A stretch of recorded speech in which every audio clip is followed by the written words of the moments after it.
This segment of CoastLife is sponsored by the Parker Group.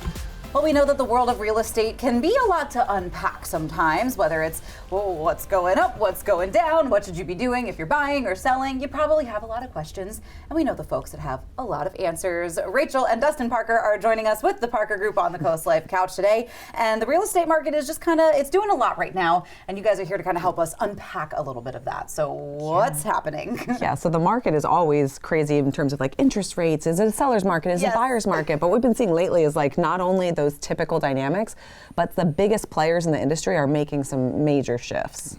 So let's dive into what some of those major shifts look like and what does that mean for the average person? Yes. Yeah, it's been really interesting to see. So for the last 50, 75, 100 years, there's really been not that much actual innovation in the real estate industry. It's kind of lagged behind some of the other industries, and we still don't have a ton of digital presence in real estate in terms of transactions and things. And so what we're beginning to see is some of this finally coming to fruition now. Ultimately, I think what we're going to see is some of these things continue to kind of shake out, which will probably drive prices down for consumers in terms of the services that they're experiencing. I know people like to hear prices going down. Right. So is that when we talk about consumers, is that more buyers? Is that more sellers? Is it both? What does that look like? Yeah, when we think about like the pie of the transaction as a whole, obviously you have real estate agents that are involved, you've got lenders, you've got title, attorneys, all these different things that are involved. And I think the more vertical integration that we see, the more consolidation of these companies, the more that all of those prices will begin to kind of come down. Gotcha. So I think that things will continue to kind of stabilize in terms of the actual home prices over the next couple of years, but I do think that we'll see the service prices begin to decrease over time. Yeah, because if you think about it, if you're coming to the same company to get your mortgage, get your real estate services, all of that, they don't need to have as big of a piece of each piece of that pie. That's true. That makes sense.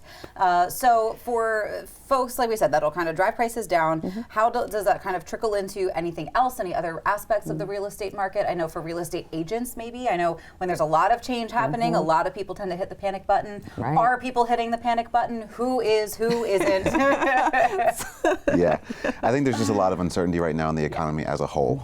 And I think for the next few weeks, we're going to kind of wait and see just how things shake out with the stock market, obviously taking its blunder right now. And so I think that people are kind of cautiously optimistic to see how things go.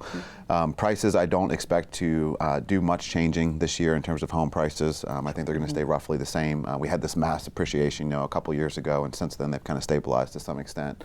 We are seeing more inventory on the market as well, and so there's more homes for sale now than there was over the last couple of years, and so it is moving more into a buyer's market. So they have more options, a little bit more time to make decisions right now.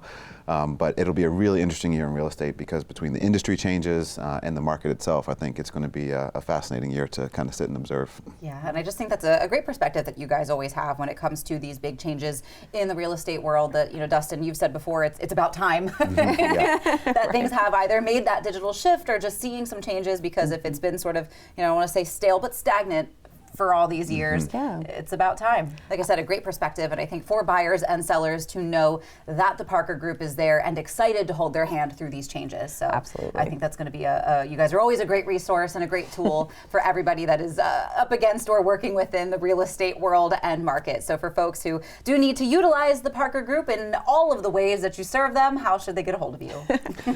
You can always contact us at our website at theparkergroup.com or stop into any one of our offices. We'd love to chat with you and help you with any of your real estate needs. Perfect. Well, Rachel and Dustin, as always, thank you so much for coming in. Is there anything else that you need people to know or be aware of with the changing real estate world? I think that covers it, and we're looking forward to the spring market. Perfect. Well, as always, thank you so much for coming in. It's always so much fun talking to you, and I think you ease a little bit of that unknown stress when we walk into the crazy world of real estate. But we do have some more CoastLife to get to. That's also always relaxing when we get there.